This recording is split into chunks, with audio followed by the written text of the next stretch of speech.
Notre invité ce soir est Pierre Barnérias. Bonsoir, merci d'être là. Vous êtes journaliste de formation, vous avez travaillé dans les plus grands médias mainstream, comme l'on dit, Ouest France, RTL2, France 2. Vous avez été producteur, puis réalisateur de documentaires et de films. Et c'est votre dernier film qui vous amène ici, intitulé « M et le troisième secret », dont je vous propose de découvrir tout de suite la bande-annonce.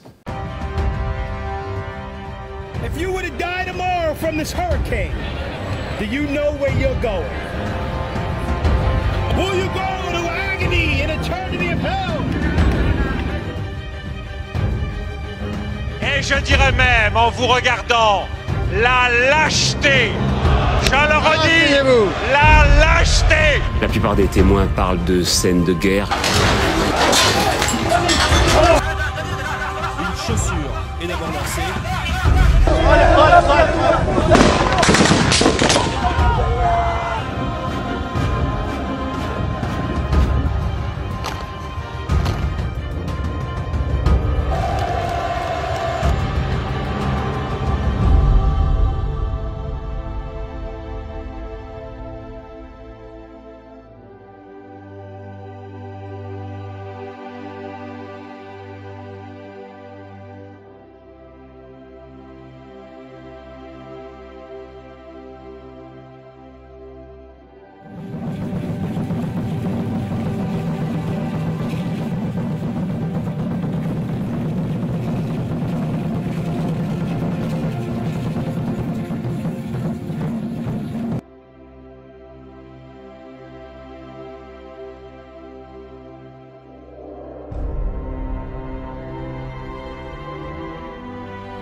De toute façon, j'avais plus de corps.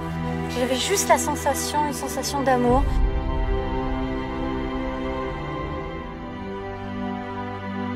L'origine est totalement inconnue. Ça n'est d'origine ni minérale, ni végétale, ni animale.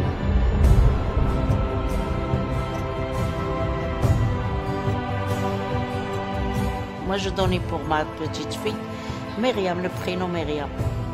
Tous les musulmans, ils croyaient Myriam.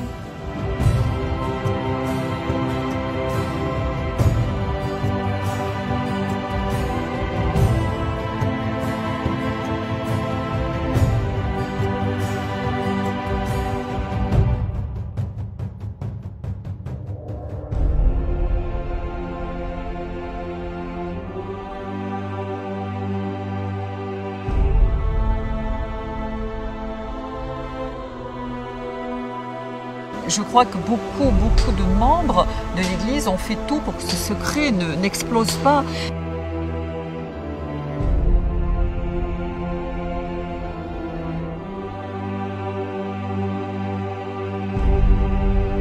C'est un secret absolu, oui. C'est un secret absolu. Jamais des apparitions n'avaient fait couler autant d'encre. Jamais un message n'avait provoqué autant de controverses. Contre-vérité.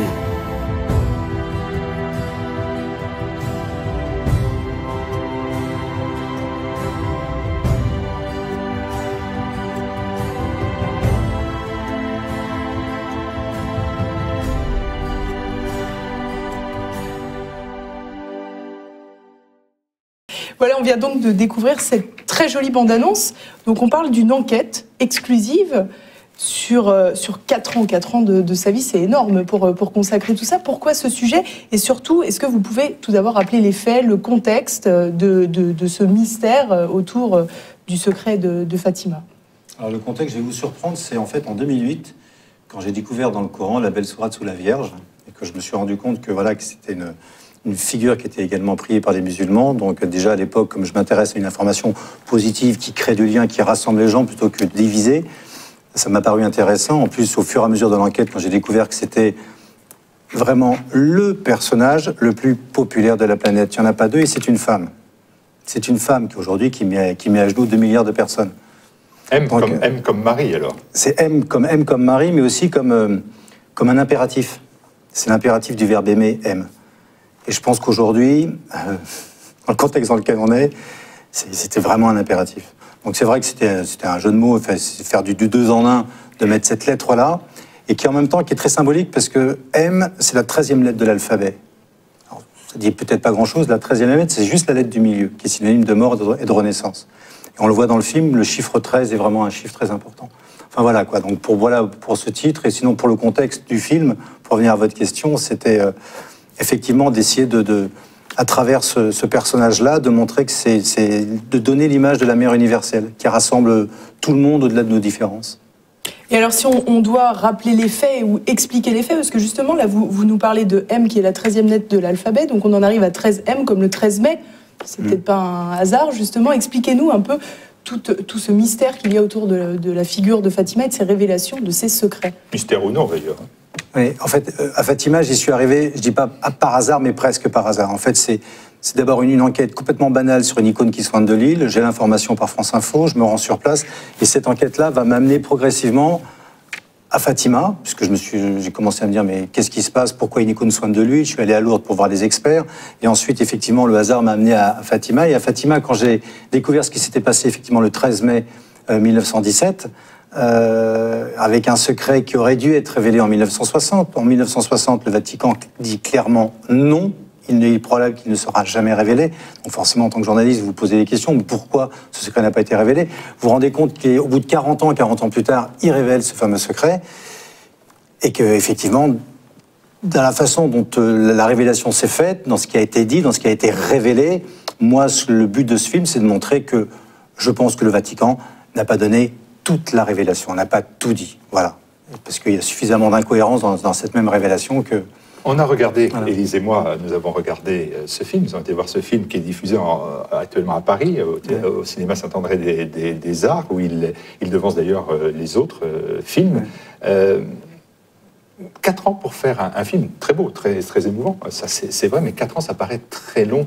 Et quelles sont les difficultés que vous avez pu rencontrer? Rien que le titre. Allez voir un distributeur ou allez voir une chaîne de télévision et dites-leur, je vais faire un film sur la Vierge.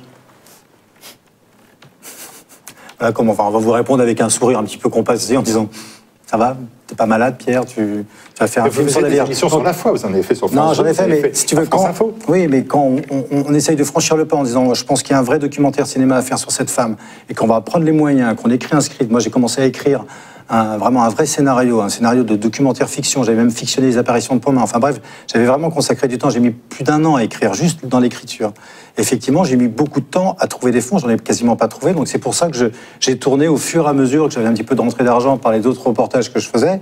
Et ça s'est fait comme ça. Ça s'est fait un petit peu en fonction de l'argent qui arrivait ou qui n'arrivait pas et des opportunités que j'ai saisies ou non. C'est marrant que vous parliez de problèmes financiers, il y a le financement participatif. On pourrait se dire que s'il y a un lobby catho, il pourrait participer à ce genre de choses. Il y a d'autres films qui ont été faits sur Marie. Oui, mais curieusement, j'avais pas envie d'ébruiter. J'avais pas envie d'ébruiter ce sujet. J'avais pas envie de mettre ça sur Internet en disant, bah, écoutez, voilà, à votre bon cœur, messieurs, dames, je vous présente mon sujet. Je vais faire un film sur la Vierge. Voilà le sujet, c'est sur le secret de Fatima. Non, je préférais vraiment rester, en plus, au fur et à mesure que j'avançais de mon enquête, que je découvrais des choses, j'avais non pas envie de garder ça pour moi, parce que je trouvais que le sujet était intéressant, mais je n'avais pas envie de le balancer comme ça et d'ébruiter en fait les informations que par la suite que j'ai vraiment découvert. Et vous n'avez pas eu d'aide, de financement de la part d'organismes publics? On sait par exemple que Christéros ou l'apôtre de Cheyenne Caron ont eu plusieurs problèmes. Le premier, c'est d'avoir suffisamment d'argent pour être tourné, puis ensuite de trouver des distributeurs. C'est finalement les mêmes difficultés que vous avez rencontrées? Exactement les mêmes. Exactement les mêmes. De toute façon, à partir du moment où en France, où vous sortez un petit peu, pas des clous, mais on sent que c'est vraiment la religion, c'est un tabou. Il y a un tabou sur la religion qui est quand même incroyable, quoi. Et sur ce film-là, alors que franchement, c'était une enquête. Donc, j'arrivais avec une enquête journalistique dans 12 pays. C'est pas rien, quoi, dans 12 pays. 12-14 pays. Et ben non, j'ai pas trouvé ni d'aide du CNC ou autre, ni qui les rebutait un petit peu, parce que finalement les gens qui vont au cinéma n'ont pas forcément envie de voir un documentaire, veulent se distraire et voir des blockbusters comme... Non, parce que justement le documentaire il est là pour justement donner une matière nouvelle, permettre aux gens de découvrir. Moi, quand je vois le succès, et c'est pour ça que je suis à la rigueur content d'avoir réussi à me débrouiller tout seul, parce que le film, quand même, est un gros succès. Aujourd'hui, on a fait plus de 10 000 entrées. Un tiers des films cinéma ne font pas 10 000 entrées. Et nous, sans aucune publicité, sans rien, sur 5 copies, 6 copies, on fait 10 000 entrées en 6 semaines. Donc c'est vrai que ça a été difficile, mais c'est pas grave, c'est comme ça devrait être comme ça, je me plains pas du tout.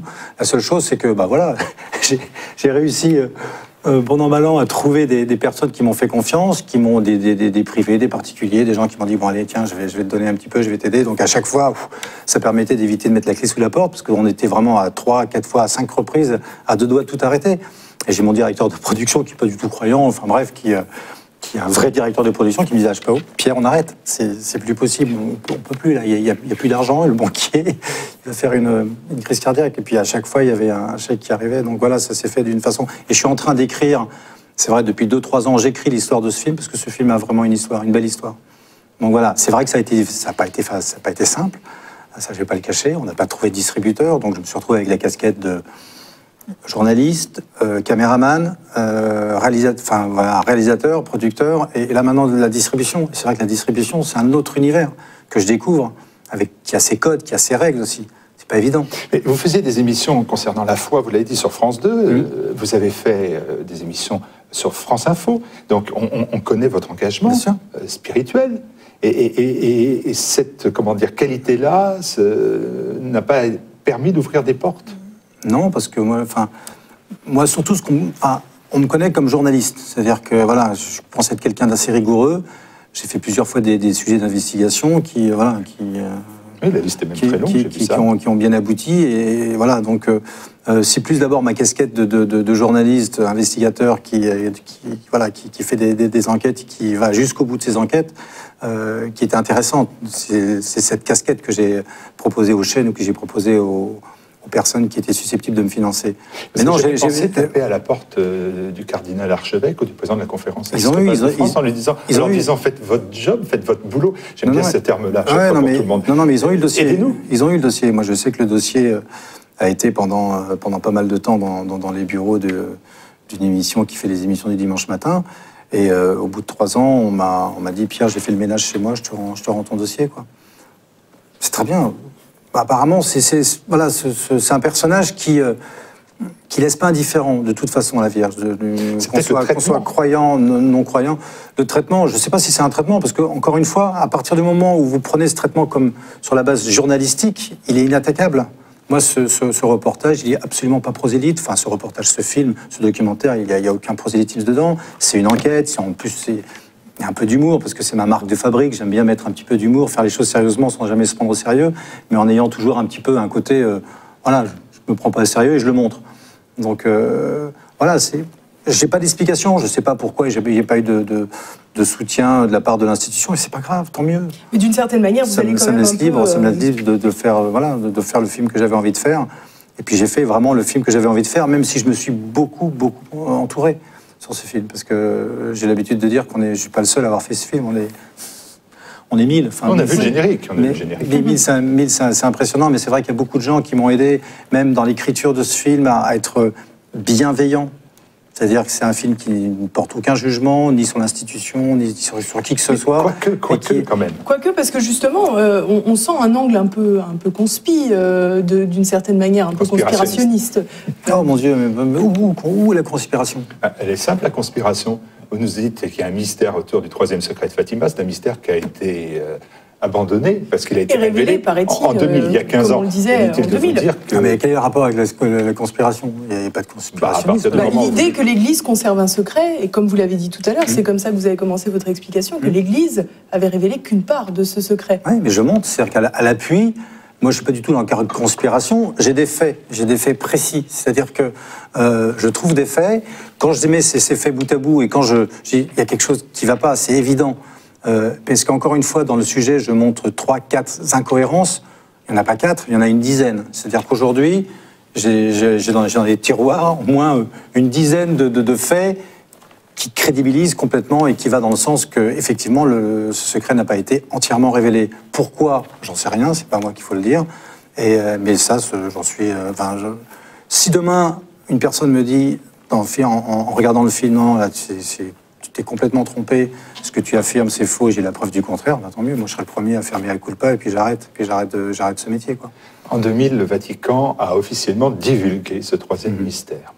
15 ans plus tard, vous nous dites qu'en fait, il n'est pas sûr, qu'il n'est pas certain que le véritable secret ait été évoqué à ce moment-là. C'est une terrible accusation que vous faites. C'est pas une accusation, c'est encore une fois, j'accuse personne. C'est-à-dire que je montre, je dis pas, voilà, j'accuse le Vatican a menti. Je dis juste qu'effectivement sur 3 faits précis, ça peut pas être ça. Et j'en apporte la preuve. Après, chacun est libre d'en tirer les conclusions qu'il veut. Je suis pas en train de, je dis voilà ce que dit un tel, voilà ce que dit un tel. Moi, j'apporte la chose d'autres faits qui montrent que ça peut pas être cohérent, que ça ne peut pas être ça. Après, à chacun et puis en même temps, à la fin du film, j'ai quand même, voilà, 2 témoignages que vous avez vu le film qui sont quand même importants, des gens qui font partie de la hiérarchie, qui font partie de l'institution et qui corroborent exactement ce que, voilà, qui donnent non pas le fait qu'effectivement il y a eu que le Vatican n'ait pas tout dit ou n'ait pas complètement tout révélé, mais qui donnent en plus le contenu de ce fameux troisième secret.